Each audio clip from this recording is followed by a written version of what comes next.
Bonjour chers auditeurs, chères auditrices, bienvenue sur ISF Web Radio, la radio qui apporte la vie.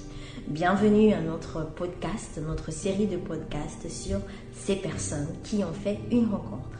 Qu'est-ce qu'ils ont rencontré? De quelle rencontre s'agit-il? Aujourd'hui, nous avons le privilège d'accueillir sur notre plateau Belvina. Belvina qui va nous parler de son parcours, qui va nous parler de cette rencontre qu'elle a faite un jour dans sa vie. Bonjour Belvina. Bonjour Dora. Comment tu vas Belvina? Très bien et toi? Très très bien, tu es toute souriante, tu es Merci. toute rayonnante. Waouh. Alors Belvina, bienvenue à notre podcast. Apparemment tu as fait une rencontre. Exactement. Une rencontre qui a changé ta vie. Bon, est-ce que tu peux déjà nous dire un peu plus sur qui tu es? Qu'est-ce que tu fais dans la vie? Oui, bien sûr. Je m'appelle Belvina. Alors, je suis en Île-de-France, à Lieu-Saint. Je suis conseillère en immobilier comme profession. Très bien, très bien. Waouh. Alors Belvina, quel était ton parcours? Comment s'est fait ta vie avant que tu fasses cette rencontre? Alors, pour vous parler un peu de moi, alors je suis issue d'une famille chrétienne. Donc, née dans une famille de 4 enfants.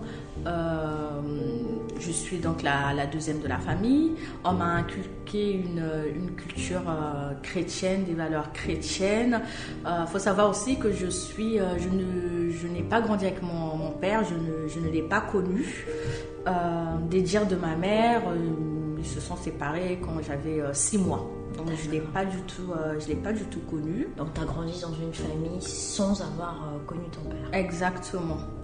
Et donc du coup, je suis née au Congo. J'ai quitté le Congo quand j'avais 12 ans. Je suis arrivée en France. J'ai plus ou moins perdu mes repères. Je suis arrivée chez ma grande-tante avec qui j'ai vécu jusqu'à ma majorité. Et chez ma tante là, étant donné qu'au Congo, j'avais l'habitude avec ma mère de fréquenter des églises, d'aller à l'église, du coup je cherchais un endroit où aller prier. Donc j'étais toujours dans cette quête-là de la prière, de Dieu. Et je pense que d'un côté aussi, j'étais dans la quête d'un repère, parce que j'avais comme un vide à l'intérieur de moi qu'il fallait combler. Donc je faisais d'église en église, j'allais d'église en église. Jusqu'à ce qu'un jour, on m'invite dans une église par une amie. Donc entre-temps, donc avant cette invitation par mon ami, j'ai accumulé des relations, j'ai eu des relations avec des hommes et sans me rendre compte, c'était ces relations. Dans ces relations, je cherchais à ce que ces personnes comblent le vide que j'avais à l'intérieur de moi. En fait, quelque part, tu cherchais dans les relations amoureuses le père que tu n'avais pas eu. Exactement. Tu cherchais dans ces hommes, en fait, un père qui était absent. Exactement. D'accord. Donc, pendant ces relations, ces personnes étaient vraiment tout pour moi. C'était très fusionnel, très intense. Je voyais en eux un père, un repère, un grand frère, un ami. Donc ça peut créer un déséquilibre dans une relation. Tout à fait, tout à fait. Donc la dernière relation s'est très très très mal passée et donc du coup j'ai répondu à l'invitation d'une amie qui m'avait invitée dans une église et lorsque je suis arrivée dans cette église-là. Donc tu es arrivée dans cette église-là après cette rupture relationnelle. Exactement. Très bien, d'accord. Après cette rupture, je me sentais vraiment très seule, plus de repères. Et j'avais besoin de retrouver de l'amour, d'être entourée en quelque sorte. De l'attention. De l'attention, exactement. Et donc du coup, j'ai répondu présente à l'invitation de mon ami qui m'avait invitée dans son église. Et l'atmosphère, l'environnement m'a plu. Je suis restée. Et j'avais entendu parler des formations bibliques à cette époque-là. Dans cette église-là, ils faisaient des formations bibliques. Exactement. Très bien, d'accord. J'ai commencé à participer aux formations. Au fur et à mesure, j'ai pris goût j'ai pris goût, j'ai commencé à découvrir Dieu, un autre visage de Dieu, une autre façade de Dieu. Donc je me suis attachée à ça.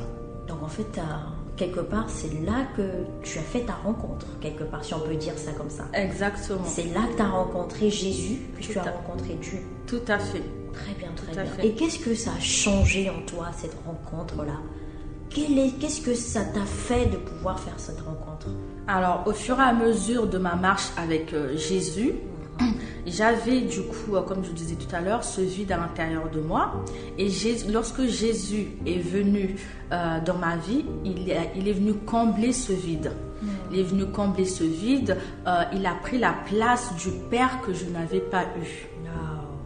Dans le sens où il était présent, présent dans le sens où il remplissait mon cœur de son amour, il répondait aux questions auxquelles je me posais, il me parlait par des songes, il me parlait par sa parole, parce qu'il a créé en moi ce désir de vouloir lire la Bible.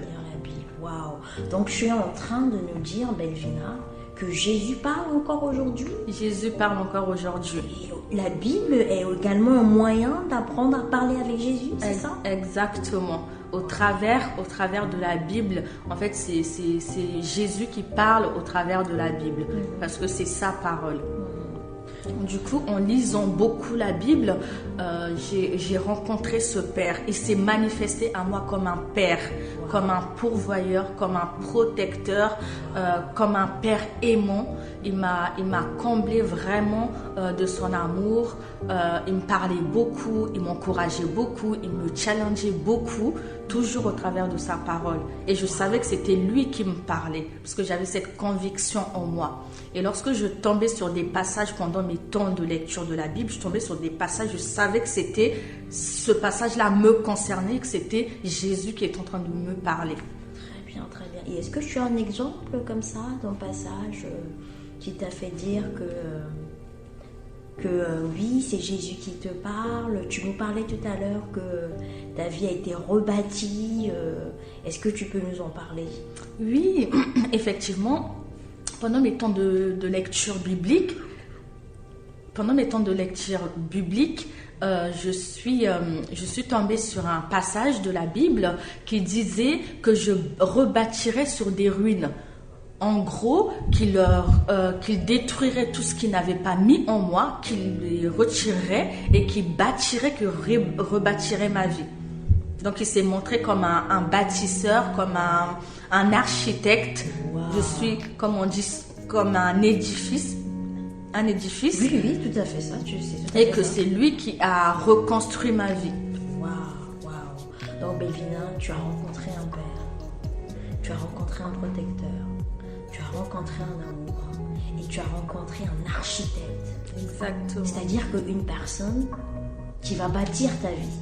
Exactement. Quelque part, cette ruine qui était là parce qu'il n'y avait pas un père pour bâtir, pour te montrer comment bâtir, pour te donner des repères, il est devenu ce père qui t'a donné ses repères. Exactement. Et qui t'a rebâti cette nouvelle vie. Exactement. Waouh. Exactement. À chaque étape de ma vie, il était présent. Je lui demandais souvent conseil. Donc, il me conduisait. Il m'encourageait, il m'enseignait. Il s'est vraiment révélé comme un père. Et qu'en est-il du coup aujourd'hui de ton père biologique? Parce que dans la manière dont tu parles, au final, tu ne le connais pas, tu ne l'as jamais rencontré, tu n'as plus besoin de lui. Comment ça se passe, toi, aujourd'hui, cette relation-là avec ton père?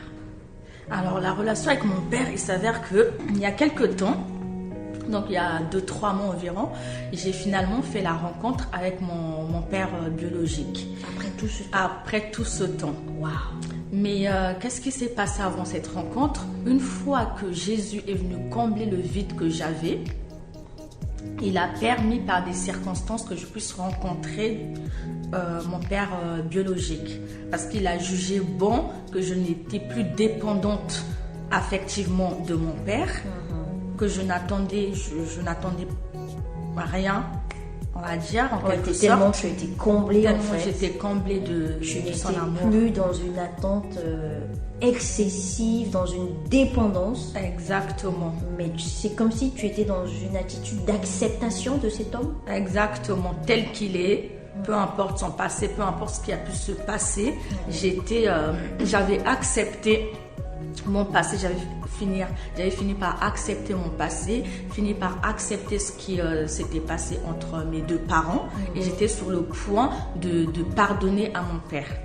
Donc ça, c'est aussi un travail que Jésus a fait, d'accepter ce qui s'est passé et de pardonner quel que soit ce qu'il a pu poser comme acte.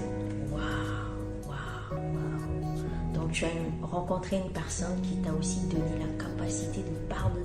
Exactement. Qui t'a aussi donné la capacité d'accepter au final ce passé qui peut être lourd pour certains, de ne pas fuir, de ne pas en avoir honte, de ne pas le nier, de l'accepter et à partir de là, de rebâtir une nouvelle vie. Exactement.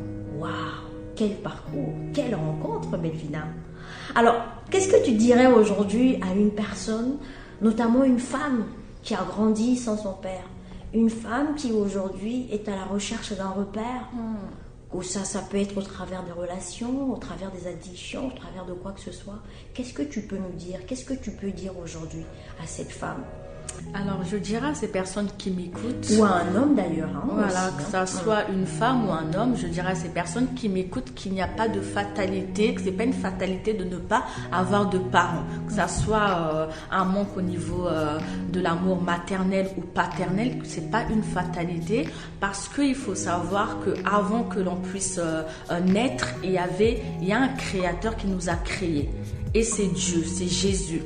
Donc lui, il nous connaissait déjà avant même qu'on arrive sur terre.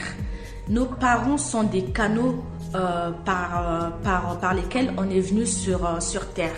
Cela ne veut pas dire qu'il faut les négliger, il faut les mépriser. Au contraire, il faut continuer à les aimer et les honorer. Mais il faut savoir prendre conscience que au-dessus d'eux, il y a un Dieu et Jésus est là pour nous démontrer son amour. Il est là pour combler ce vide. Il est là pour se manifester comme un père. Donc je dirais à ces personnes-là de rechercher Dieu, de rechercher la face de Dieu, de lui dire nos ressentis, ce qu'on ressent au plus profond de nous, et lui, il viendra nous combler de son amour. Waouh, quelle belle rencontre, Belvina. Belvina a rencontré Jésus, et au travers de Jésus, elle a rencontré l'amour d'un père.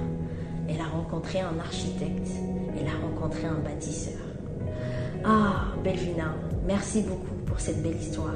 Merci. Et j'en profite pour dire à un auditeur, une auditrice qui nous écoute, que ce même Jésus, qui un jour est venu et qui a dit « Je suis venu vous révéler le Père », ce même Jésus est là aussi aujourd'hui pour vous révéler l'amour d'un Père, pour vous révéler le véritable amour, pour combler tout vide qu'il peut y avoir dans votre vie.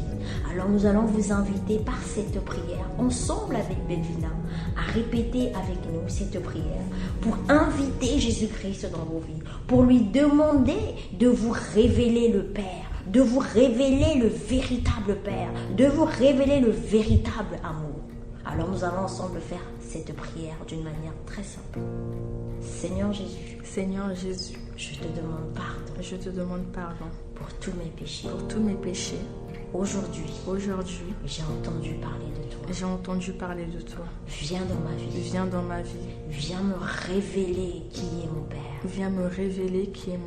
Viens me remplir de ton amour. Je me soumets à toi. Amen. Merci, chers auditeurs, chères auditrices, de nous avoir écoutés aujourd'hui sur ce podcast. Ces personnes qui ont fait une rencontre. Nous vous donnons rendez-vous au prochain épisode.